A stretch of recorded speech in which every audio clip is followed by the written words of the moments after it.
8 days turning into 9 months, and now they say they would do it all over again. Good afternoon, everyone. I'm Kira Phillips. Astronauts Butch Wilmore and Suni Williams back home and even taking blame for the long journey. I'll start with me. There were some issues, of course, that happened with Starliner. There were some issues, of course, that happened that prevented us from returning on Starliner. And I'll start with me. There were questions that I, as a commander of the spacecraft, that I should have asked, and I did not. At the time, I didn't know I needed to. And maybe you could call that hindsight, but I'll start and point the finger and I'll blame me. I could have asked some questions, and the answers to those questions could have turned the tide. So blame, that's a term, I don't like that term, but certainly there's responsibility throughout all the programs.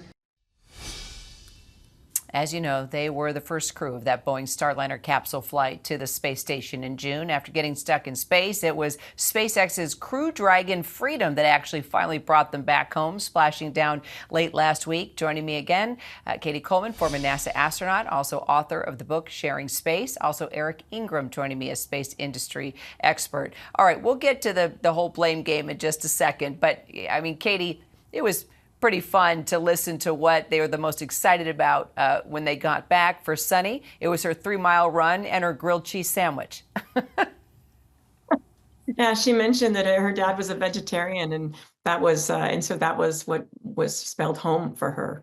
But also, they started off this press conference by thanking everyone, and I really, I don't know, I thought that really closed the loop and it just was pretty neat.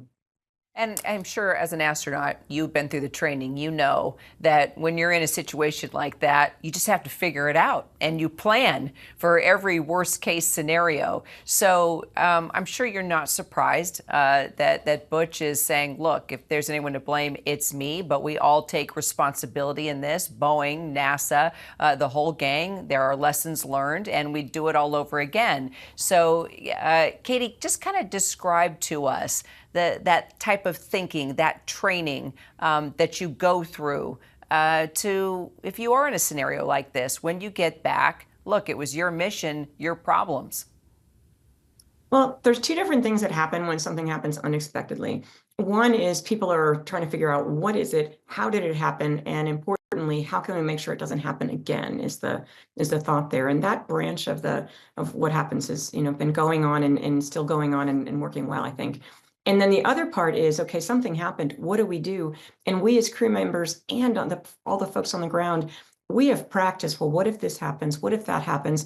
And in fact, my launch on the space shuttle was a fairly exciting one when we had an electrical short and a few seconds after liftoff and a leak. And my first thought was, we know how to do this. We just did this last week in the simulator.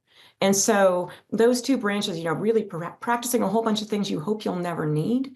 But then that's why Suni and Butch were able to successfully dock to the station when the jets were firing unexpectedly. And then staying up on the station with that Boeing craft up there, making it could have just come home, but making sure that they stayed long enough to figure out what's going on that we couldn't see on Earth.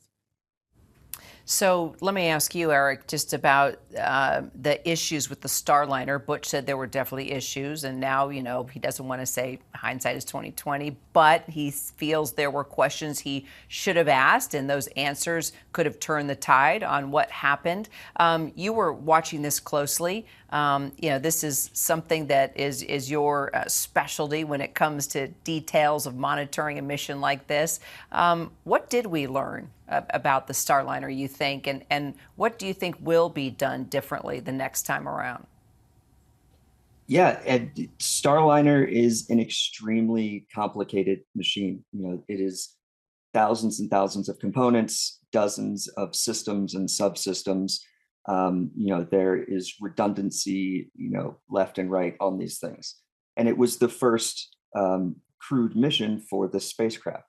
And so the entire mission was going to be something that gave them, they mentioned a bunch of times, lessons learned. And, we build upon previous missions and experiences as we go, and we learn from every mission. And this one obviously had a lot of things to learn from, but, that is the anticipation going into a test mission like this. In terms of, what questions they could ask, I mean, it could be about subsystem tests and, what the plans are for certain contingencies and things like that. But it's tough to know specifics of what would or could have happened. And of course, the experiments. I mean, we didn't just learn about what could or could have happened, but Eric, they did conduct experiments and they actually pushed things forward while up in space. Yeah, astronauts, when they're up there, they are working and working hard, and they don't have a ton of free time. Station has to be maintained and running efficiently. And there's a lot of experiments from companies, from research institutions, universities, hospitals, a ton of different entities looking to get vital space-based research or development of products, medicines, and the like. And so there's always something to work on. There's always work that needs to be done.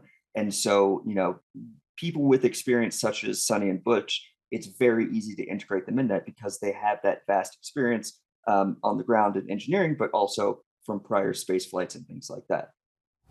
Katie Coleman, Eric Ingram, great to have you on this day when we heard from them finally in a more relaxed setting. Thanks, guys.